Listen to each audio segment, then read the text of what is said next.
again, folks. Welcome to the #1 ranked show. I am your host, RJ Young. Thank you for watching on the Fox Sports app, YouTube, or listening wherever you get your podcasts. Today on the show, we got to talk about the best players to never win the Heisman. And you'll remember, I have thoughts, I have feelings, I have things to say about how the Heisman Trophy picks the best player in the sport each year. I also just threw out here last Friday, well, I guess it was 2 Fridays ago, who do you think is the best player to never win the Heisman? And because y'all all had things to say, feelings, thoughts, opinions about this question, we're going to do our first segment of We Outchea today. But first, we got to talk about why your school is going to pay college athletes to play their sport. Now, this is not immediate, obviously, but it is very much on the table, and there is lots of momentum and lots of history behind this one, and I can't wait to discuss it with you, but I got to set it up for you right quick. This is a nitty beat, okay? This ain't no Laffy Taffy. This ain't no bubble gum, all right? It's labor law that, quite honestly, affects your life, and that's my favorite kind because that makes it a trap beat. You know what I mean? It's the one that ends with pay me. You know what I'm saying? Some of y'all don't know what I'm talking about when I say young jock, but some of y'all already in the know, and I'm going to let y'all go figure that out. Talk amongst yourselves. But the way to get into this, I think, is to take a look at something that just happened in the last couple of weeks. Caleb Williams decided to transfer from the University of Oklahoma to University of Southern California. Okay? You'll note that along with his decision to transfer, being the #1 overall transfer recruit in the 2022 cycle, there was lots of conversation about money to be made, to be had, by this dude choosing to go from Norman all the way out to Hollywood. And you know what? My man's is already cashing in, all right? He has signed deals with Beats by Dre, you know, Dr. Dre, who had the G-Funk Classic at the Super Bowl at halftime, where we got a Negro spiritual out there out of Kendrick Lamar, where we got Mary J. Blige dancing to the words like she do, but also, you know, with the Happy Carol and whatnot. We had Eminem out here absolutely doing something only Eminem I thought could get away with out there. We had Snoop Dogg showing up, repping what it felt like was the one rag that they told me you can't wear at school. We have come a long way. There are those of us that remember Snoop going to court and Snoop getting out of court. If you know what I'm saying, you know what I'm saying. We remember that Dr. Dre wasn't always the dude that you expected to walk up to a white piano and play during the Super Bowl. We remember that he was once a part of a rap group called NWA. Okay? That dude is a megalobillionaire. That dude 100% is looking for guys that represent his brand to sign with him. Caleb Williams apparently falls right into Beats by Dre. He's also been able to license his name, his likeness, his image, and his signature to Fanatics. All right? You get what I'm saying here? It's already some money that's being made here, and my man ain't played no snaps, ain't even gone through a practice at SC. Then, on top of all of this, our mans ended up on GMA. That is Good Morning America. That is a really popular broadcast network television show that your mama watches. I don't watch it because, you know, I be up 2 a.m. gaming. Like, I'm out here just ready to give the business on this new Destiny drop. You don't want to see me in the PV. Look, when we hit control, when we hit the banner, you don't want none. You don't want to see me.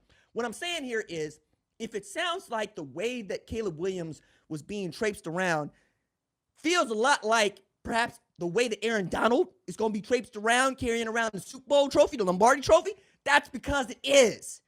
It feels real professional. And I'm telling you, that's the way that it's going to be if the National College Players Association has anything to say about it.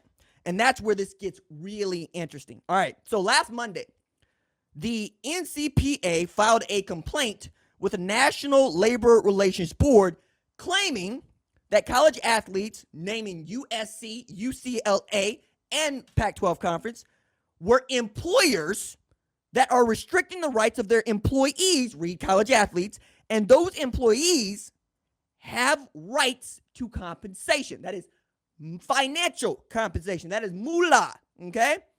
Okay? This is the green stuff, not the Bitcoin. Stay woke, fam. The College Basketball Players Association also filed a similar complaint with the NLRB last November, but it gets even deeper than this, okay? I'm trying to get y'all to layers of rap here before rap became commercialized and got onto your radio. You get what I'm saying? I'm trying to get you in here so you understand you can bring this to your peoples. The NCAA is in litigation right now in the Third Court of Appeals, Circuit Court of Appeals in Johnson v. NCAA. This case has at issue whether Division I student athletes can be employees of the colleges and universities they attend for the purposes of the Fair Labor Standards Act solely by the virtue of their participation in interscholastic athletics. Okay? The NCAA is trying to fight these things by, among other things, saying there was no expectation that college athletes wanted to be paid, could be paid. So why should we pay them when they didn't expect to be paid? Which is a real cynical argument. And we're going to get into that a little bit more. But the NCPA contends, as have many, your boy included, college athletes have been mislabeled as student athletes instead of players. I will add here, Nick Saban does not call his football players student athletes. He calls them players, okay? As players, the NCPA argues college athletes have been subjected to, quote, unlawful prohibitions on protected employee speech, end quote, right? And then we got this money quote from their president. College athletes see the definition of employee under labor law, right? So they are employees under laws of this United States. They are highly skilled in their sport, paid scholarships and stipends to perform athletic services, and they perform their work under extensive control of their employer. These athletes deserve every right afforded to them under labor laws, just like other hardworking Americans. Now, you might ask, why does it feel like we have all of these suits and complaints at a federal level asking for college athletes to get paid money, moolah, instead of bartering this thing called scholarships? It's all going back to the summer of 2021. Austin versus the NCAA, where the Supreme Court let anybody who wanted to know what's really good with a 9-0 unanimous decision in favor of Austin, okay? Now, this is what Brett Kavanaugh had to say about it last summer.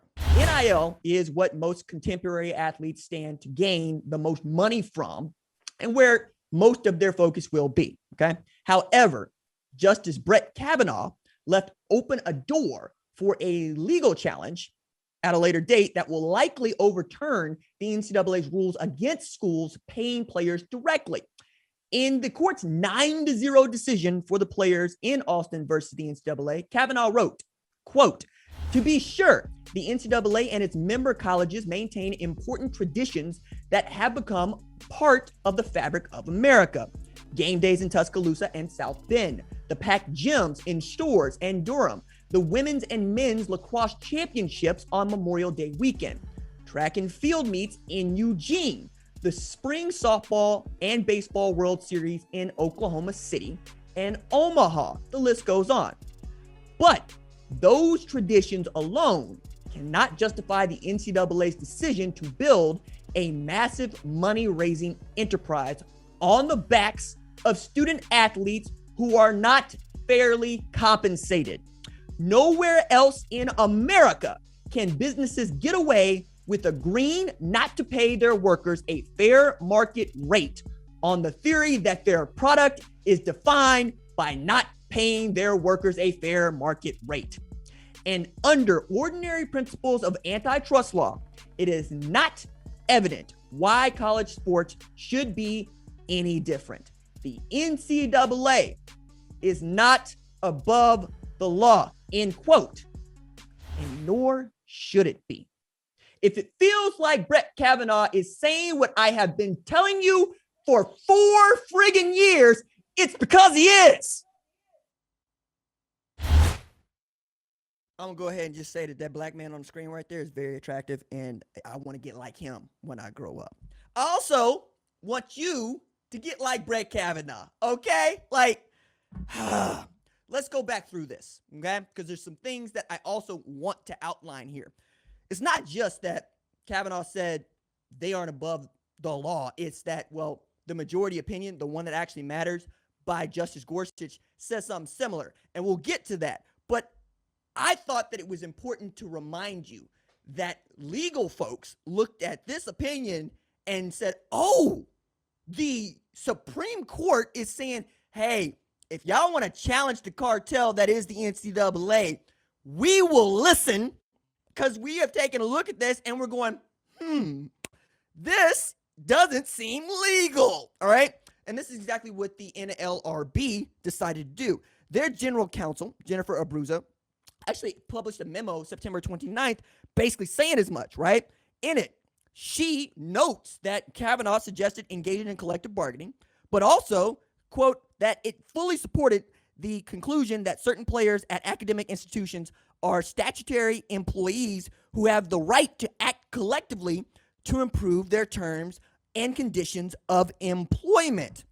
So following that, we had things like the NCPA go, okay, cool, we're going to file a complaint on this and see if it measures up. Now, importantly, if the NLRB decides that the NCPA has a case here and they decide to side with them, you're going to see schools start to pay players because there would be no limit on what you can pay them until such time as we find something like regulation, which is on the table, right?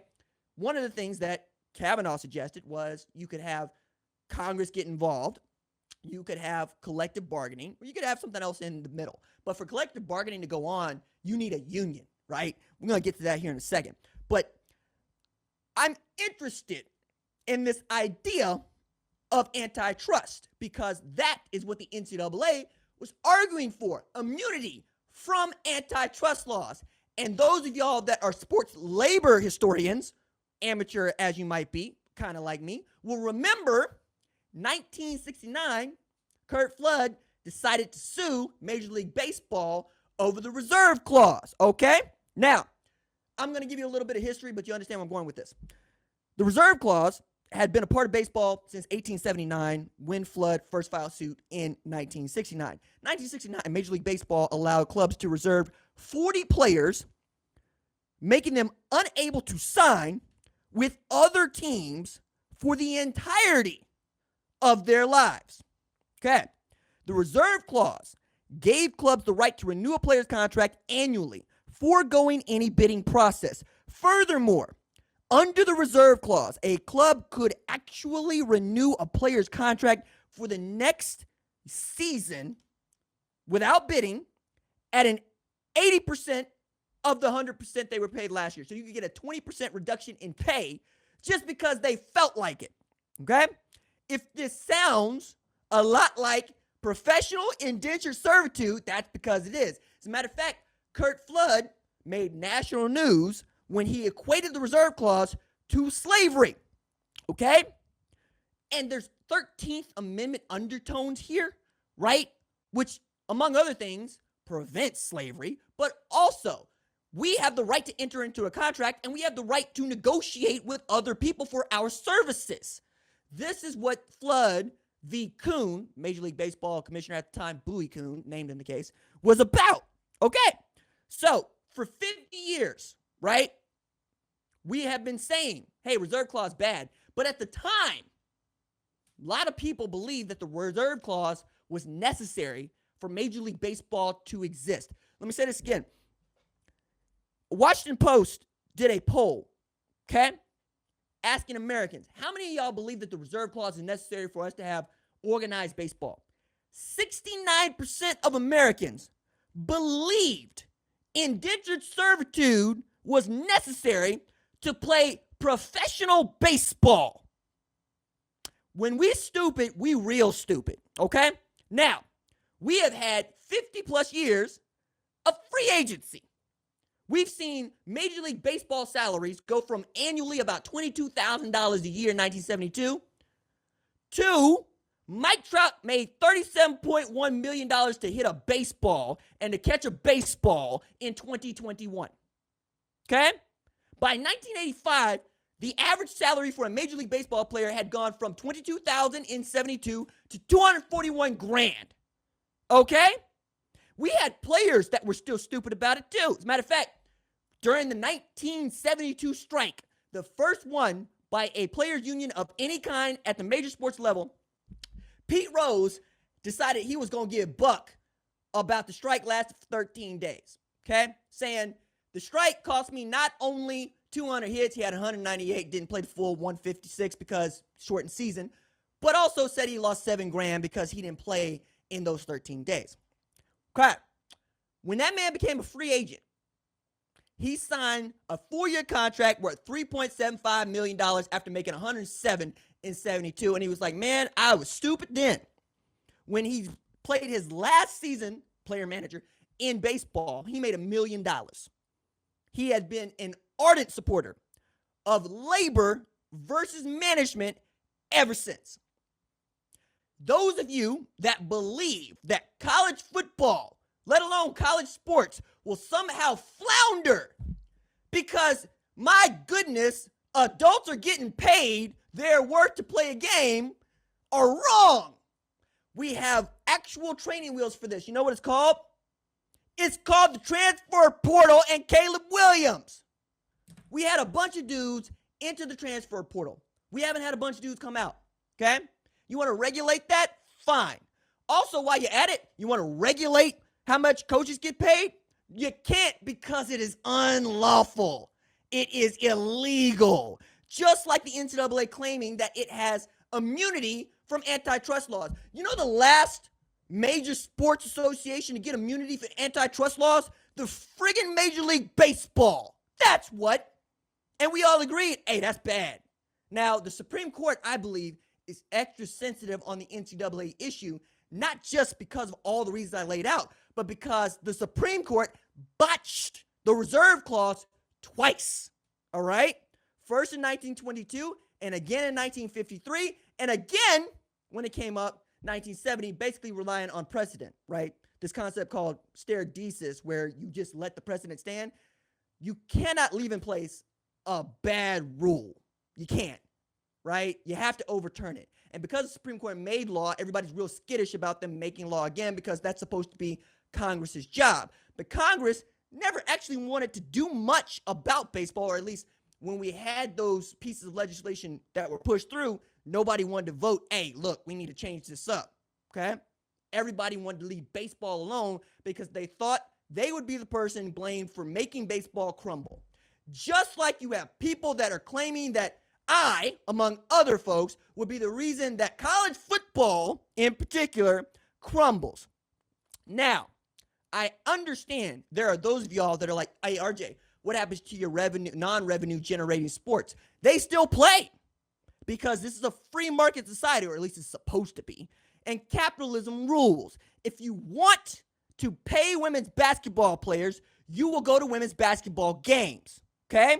Or, this is the part that I really like, you can build in a surplus of funds to pay them out of an excess where you regulate these salaries. And the reason I'm saying you might regulate these salaries is because if you leave this up to the Supreme Court, NCAA, it's going to go bad for you. The way that it went bad for some Major League Baseball owners who decided, doggone it, I could have had my hands around this. I could have had something like brackets in place. Now I have to actually deal with a union, and good Lord help you if you have to deal with a union that's got an executive that had as much gumption as Marvin Miller did with the Major League Baseball Players Association. Y'all are dragging y'all's feet on this, member institutions, NCAA, hoping that Congress is going to save you while these cases continue to work their way up to the Supreme Court when we're all going to come to the same inevitable conclusion. You're not just going to pay these players because they want to get paid. You're going to pay them because it is right and it will be law. And then you're really going to be up a creek. All right. Now, done with that segment. We got to talk about what I know y'all showed up here to talk about. Okay? It starts with the word high and ends with the word man. Okay? Okay? We got to talk about who are the best players to never win the Heisman Trophy. Okay? All right. I put this out because I was kind of interested in it at the time for reasons that have been scuttled, but I still think that it is an interesting topic. And it gave me a way to get back into We Outchea. And I like We Outchea. I like hearing what y'all have to say and what y'all think is important. Every once in a while, y'all make a good point. It ain't all the time, but sometimes y'all make a good point. Okay, so I'm going to give you my top 5 players who could have won, should have won the Heisman, or, at the very least, won it as like a career achievement award. Okay, so starting number 5, going to number 1. At number 5, I got Vince Young, okay, 2005. You'll note, I included Vince Young on my list of the 10 best college football players of all time from last summer, okay? Might not be the last time that I refer to this, but he's there, man. It's not just that he's the best Longhorn in Texas football history for reasons that you all know, right? He beat perhaps the greatest USC team of my lifetime in the Rose Bowl, and mostly by his doggone self. He passed for 267 yards and rushed for 200 in a game that Reggie Bush was supposed to dominate. Yeah, I said it. He also became the first player ever to pass for 3,000 yards and rush for 1,000 yards in a season, making history. Okay? That also means, for me, he's a better football player than both Kyler Murray and Earl Campbell. Yeah, I said it, old heads. Fight me. And then, of course, Colt McCoy, I think, is somewhere back toward, 76 on this list of people that probably should have won the Heisman, because I'm not into QB wins is not really a win stat if you lost games. If you lost the game, don't talk to me. If you're Kyler Murray and you went undefeated through high school, that matters. Okay? That matters to me. You never lost. That matters. You go 42-1, I need to talk about that one. All right? So that's number 5.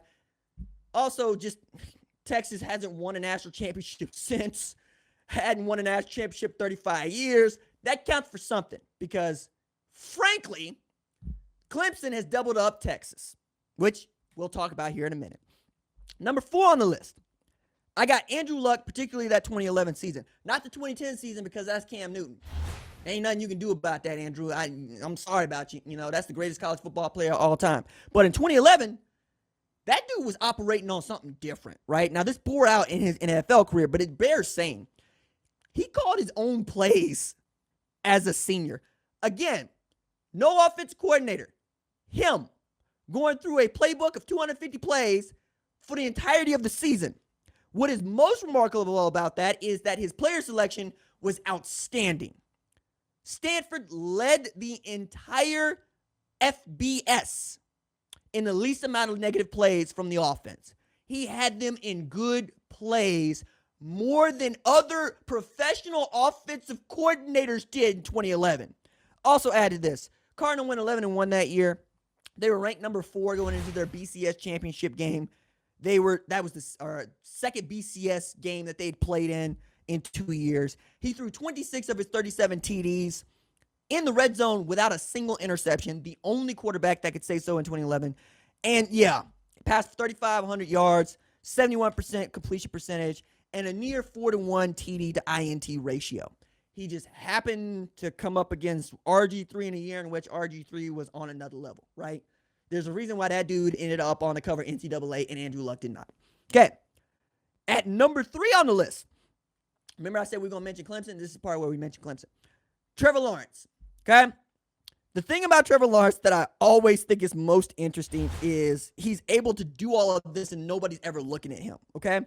66% completion percentage for more than 10,000 yards, 90 touchdowns, 17 picks, with a passer efficiency rating of 164.3. Just outstanding in his 3 years at Clemson, okay? He is the passing efficiency record holder in the ACC, breaking a record that was once held by a Heisman Trophy winner. There you go. And for the most part, right, was outstanding as a quarterback. 2 losses in his career, right? I mean, dude's playing in national championships. He has the most definitive win against Nick Saban ever, putting up 44 against Alabama in a year where we thought Alabama might stomp out Clemson, and Clemson becomes the first team to go 15-0 in a season, right? It just sucks for him because Baker Mayfield was on one in 2018 and Joe Burrow was on one in 2019, and they just were not going to give Trevor Lawrence the Heisman Trophy in 2017, right? You know, it's just kind of sucks. Or I should say Kyler Murray was on one in 2018. Baker was on one in 2017. I get him confused. You understand? Oklahoma got 7 of these, and sometimes I get confused with how many Heisman trophies my favorite team has. It happens. Okay, number 2 on this list, Ndamukong Suh, right? A defensive player that won AP Player of the Year. I could stop there, right? Because one of the things that college football media hates doing is rewarding defense. Absolutely hates it. But in 2009, they made an egregious mistake voting for the Heisman Trophy winner. Everybody knows it. Mark Ingram, hand your trophy to Ndamukong Suh. All right? Before 09. Okay, let's just take it back to 08. He's playing in the Gator Bowl, 2008. Clemson is in their first year with Dabo Swinney. Okay? Dabo wants to know why his offensive line cannot block this dude named Suh. An offensive lineman told Dabo Swinney straight up, Coach, we're not blocking him today. And he's like, what do you mean we're not blocking him today? I mean, we're not letting him do anything. He's doing whatever he wants because he's that good. And then Dabo watched the 2009 season and said, see, this is what we had to deal with. See this? Look, the Huskers have won 3 Heisman trophies. And I can make a great argument that their best player in the history of one of the greatest programs of all time hasn't won the Heisman, didn't win the Heisman, okay? In 2008, he led the team with 76 tackles from defensive tackle. First defensive lineman to do that at Nebraska since 73, okay? But my favorite story is that Ndamukong Suh once picked up a flag for a sack of Nick Florence against Baylor. Like, that's it. Like, Bo Pelini went up to ref, said, what's the flag for? And the ref said, it was a legal tackle, nothing dirty, but he tackled him too hard. Get out of here. Of course, then there's the 2009 Big 12 championship, which is one of my favorite Big 12 championships because Ndamukong Suh was absolutely dumping Texas on its head. In particular, Colt McCoy, the aforementioned Colt McCoy. 12 tackles to lead the team in that game, 4.5 sacks, all against the Texas offensive line that, hey, we're all conference performers. Also, put a nail in the absolute coffin of a Texas team playing for a national championship, really giving us something to go. I was like, man, ain't no way that Texas should be in this. And they put Texas in that game. And then Colt McCoy got dunked on his head once again. Gary Gilbert got dunked on his head once again. You know, them's the breaks, dog. Them's the breaks, Texas. Sometimes you just ain't that good. Other times you run up against this train called Ndamukong Suh, and he puts you on your face. Happens. All right, number 1 on the list, my man, Jim Brown. You don't mess around with Jim Brown. Like, shout out to producer Cat who found footage of Jim Brown playing at Syracuse. Like, I've never seen this before, so I was thrilled by this, right? This is awesome because Jim Brown, quite honestly, has an argument to be the best football player ever, regardless of college football, high school football, professional football. If you're taking all into account, you're going to have a hard time getting past Jim Brown. The one thing he doesn't have that should be on his doggone resume is a Heisman Trophy. Okay. This man, 1956, counted for 1,000 yards from scrimmage and averaged better than 6 yards per clip in an era when nobody threw the football. Okay? The Orangeman, his Orangeman, finished the season 7-1 in the Cotton Bowl. They lost the Cotton Bowl to Texas Christian, but he still won MVP because he was that cold. And he finished 5th in the Heisman voting. 1956 is the year that everybody got to write the Heisman off. Everybody got to say, all the Heisman voters, take a hike. Y'all don't know what y'all talking about. All of y'all are Notre Dame fans. Every last one of you. You know how I know you're all Notre Dame fans? Because Paul Hornung won the Heisman Trophy that year, and he went to Notre Dame. Okay? I'm saying this to our associate producer, Tyler Wojak, and I'm saying it with my whole chest. Okay?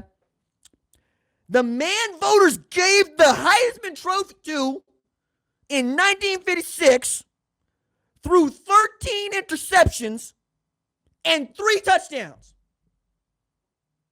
The man the Heisman voters gave the Heisman Trophy to in 1956 was on an Irish football team that finished 2-8. How hasn't anybody done to OJ and broke into his house and taken the Heisman Trophy from him and given it to Jim Brown? That's what I want to know.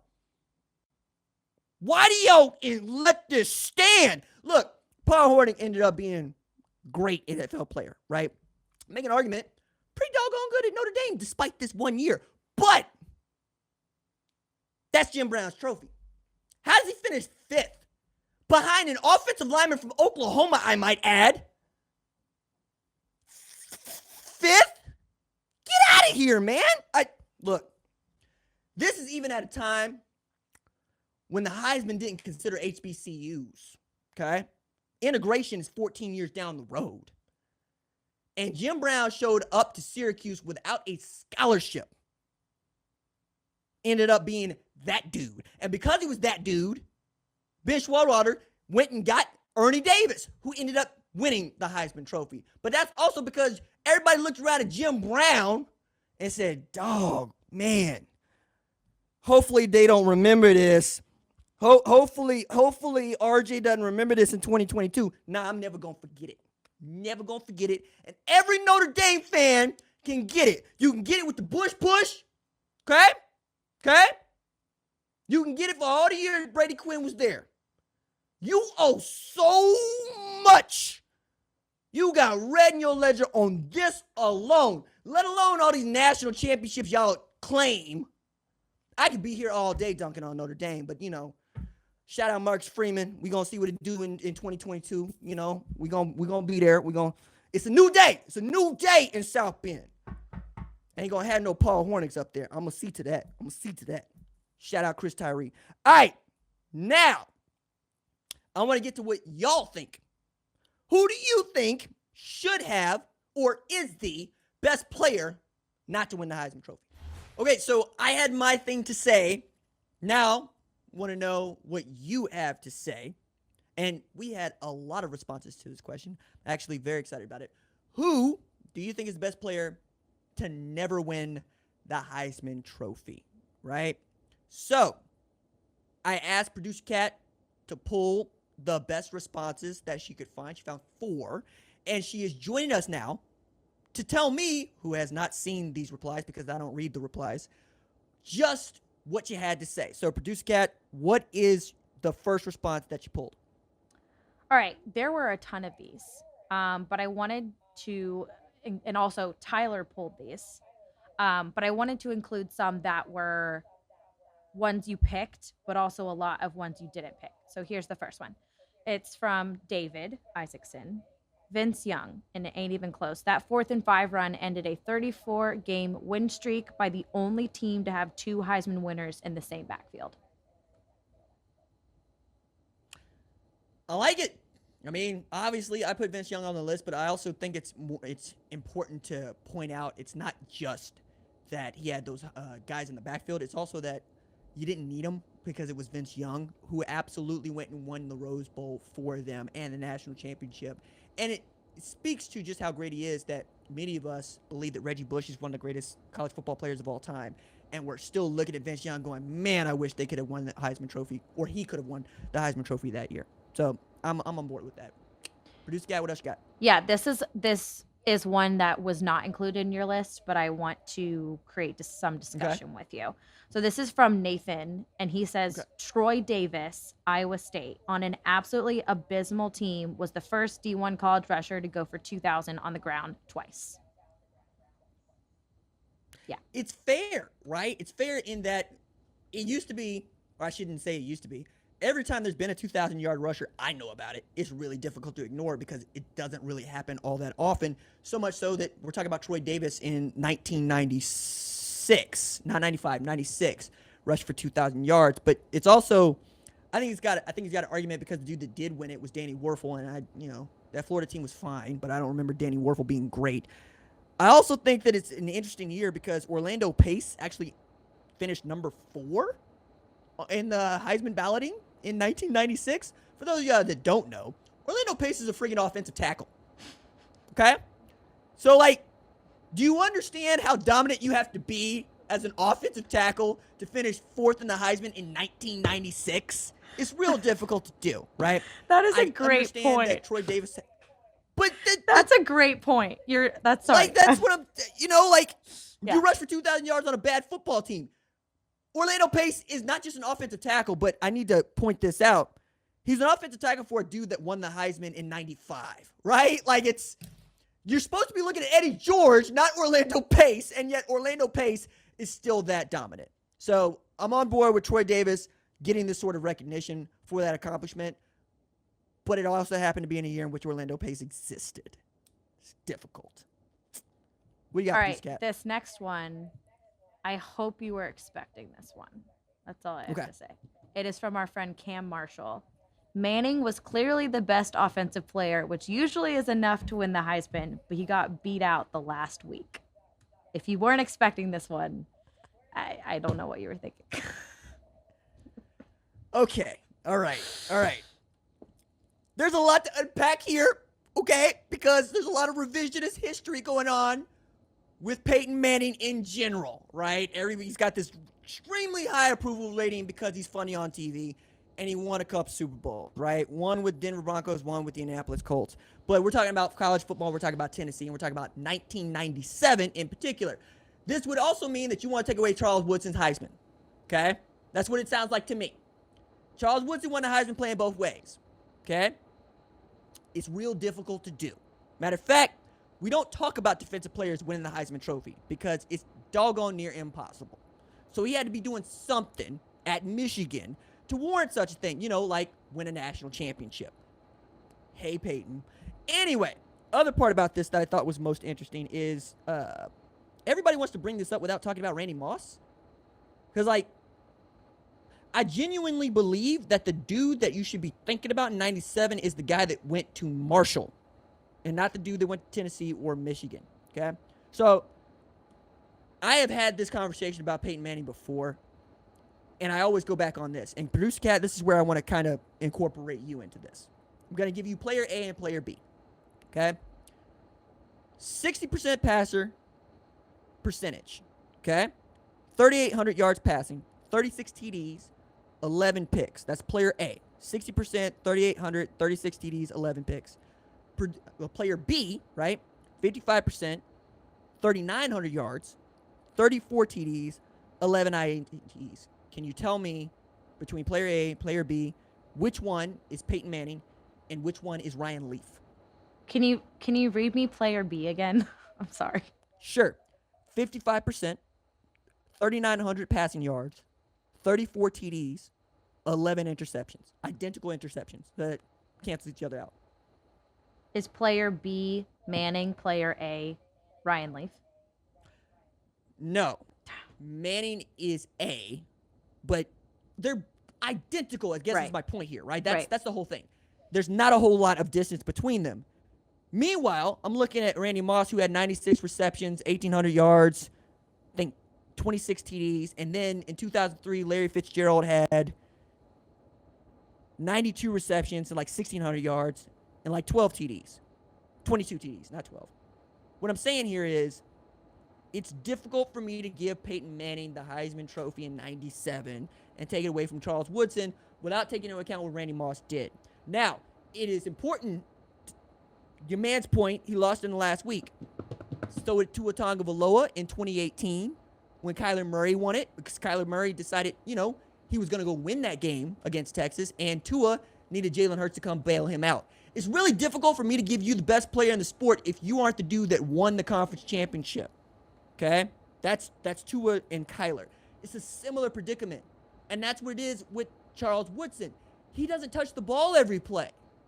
Like, that's the other reason why I think this is skewed. Quarterback touches the ball every single play. Of course Peyton Manning should be good. That's no shade. It's just your quarterback. Now, Peyton Manning in 95, yes, he's going to finish ahead of Danny Warfel. It's just them's the breaks. I would also add in here, how many national championships did Peyton Manning win there? Don't start with me. Do not start with me. Can I tell you a quick story? I actually do have a story. Please. And he is not going to remember this story. I want to make that very clear. But I did briefly work with Charles Woodson, and I remember I was being introduced, and they were like, "Oh, this is our new production assistant. This is Catherine Donnelly." And he was like, "Oh, hey, what's up? Like, oh, like, you know, where'd you go to school?" And I was like, I went to the University of Tennessee." And he was like, "Don't even start." He literally was like, "Don't even start." And I was like, "I wasn't going to. It was nice to meet you." But he's no, he was a good sport. But yeah. Okay, I have one more for you. Okay. It's from @Caniac Collector. There was a whole offense invented just for Darren McFadden's talent. No, there wasn't. I mean, yes, there was, but no, there wasn't. All right, let me unpack this. Okay, so Darren McFadden has a case for not just 2006 but 2007. Okay, he finished number 2 in both years. First behind Troy Smith, 2006 at Ohio State, and then behind Tim Tebow, the sainted one, in 2007. Okay, he rushed for 1,600 and 1,800 yards in those seasons respectively. Outstanding. Problem with this though, and there was an offense invented for him, is I went to Booker T. Washington High School in Tulsa. Do you know who else went to Booker T. Washington High School in Tulsa? And who I played scout team linebacker against at Booker T. Washington High School in Tulsa, who was also just a year ahead of me at Booker T. Washington High School in Tulsa, who ran me over when I met him in the hole with his whole foot in my chest, and then, insult to injury, helped me back up by lifting me up with his one bare hand, and pat me on the backside going, "Good job, filling." Felix Jones, who rushed for 1,100 yards in that 07 season that everybody loves so much, and rushed for 1,100 yards in that 06 season where people wanted to act like that man did not exist. You had 2 tailbacks back there that were outstanding, okay? Nobody could really tell you one was better than the other. One just got more carries than the other. Also, take a look at what happened in the NFL, okay? If it sounds like I got some hometown bias, that's because I do. I'm from Tulsa. Felix Jones, one of the greatest athletes I ever got the privilege of getting my butt kicked by, okay? I'm not going to let you act like he wasn't in that backfield. Talking about, oh, he had a whole offense invented for him. So? You know who else had one? Darren Sproles. You know? Like, I keep going here. Like, it ain't like Steve Slayton ain't got no arguments here. You know, and all anybody wants to talk about is Pat White. No shade to Pat White, but you understand what I'm saying. I'm just not going to let you talk noise about Felix Jones in that way. I will say, them's the breaks that you're coming out in 07 when Tim Tebow is not just on a great Florida team, but can do no wrong. Like, y'all, it ain't no secret, right? I'm not no Tim Tebow fan. I just can't ignore y'all. And I can't ignore what he did in 07. Just sucks for Darren McFadden. And there's a couple of other folks that get into this, right? Because I also wanted to touch on a couple of things, and I'm glad that Producer Cat pulled these men out because, frankly, the whole point of this discussion is to talk about college football players and not just the dudes that win the Heisman Trophy. But 2014, we got Melvin Gordon, who rushed for 2,587 yards. Let me say that again, 2,587 yards, okay? He ranks number 2 all-time in yards from scrimmage in a season with 2,740. 2014, them's just the breaks, okay? Another dude that people really love that people want to bring up from time to time is Christian McCaffrey, okay? 2,000 yards rushing and 645 yards receiving, 2,664 yards from scrimmage, number 5 all-time in yards from scrimmage in a single season, okay? You know who won it that year? Dude by the name of Derrick Henry. It's just stems to breaks, right? You had your magic season when somebody else had their magic season on a national championship caliber team. And then I also need to add this in here. Whenever I give this as a trivia question, I'm always shocked that more people don't get it right.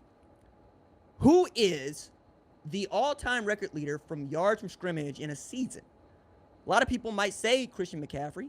Some people from Wisconsin in particular might say Melvin Gordon. Other people would pick what I would have thought before I go in to look this up years ago and say Barry Sanders, right? The answer to the question is Kevin Smith at the University of Central Florida. What I'm saying here is, just because you have a magic season doesn't mean that the 900 folks that vote for this trophy think anything about you. It usually goes to the best player on the best team, and usually the best player in college football does not play on the best team. And if he does, usually it's an Ndamukong Suh situation where he plays defense. Shout out Chase Young. All right, that was fun. I'm glad that we got to do our first segment of 2022. That is We Out Here. We're going to do more of this. I also enjoy seeing Douche Cat in the chair, and I love the banter. Like, it's fun. I'm glad she shared that story about Charles Woodson. I'm sure that Matt Leinart gets the same sort of shade because Adrian Peterson rushed for 1,925 yards, and they just didn't want to give it to a freshman running back at the time. I'm sure Matt Leinart hears that all the time, but Matt's my boy, like, to the heart with that, right? So I'm not just going to give him that shade. I will say there are those of y'all that are going to shout Adrian Peterson at me, and I'm not going to tell you you're wrong. All right, that is going to do it for this episode of the number one ranked show. Our lead producer is Catherine Donnelly. Our director is John Marcus. Our associate producer is Tyler Wojak. Javion Duncan handles all of our social media. Rachel Cohn is our lead of screening. And I'm the host. I will see you next week. Deuces.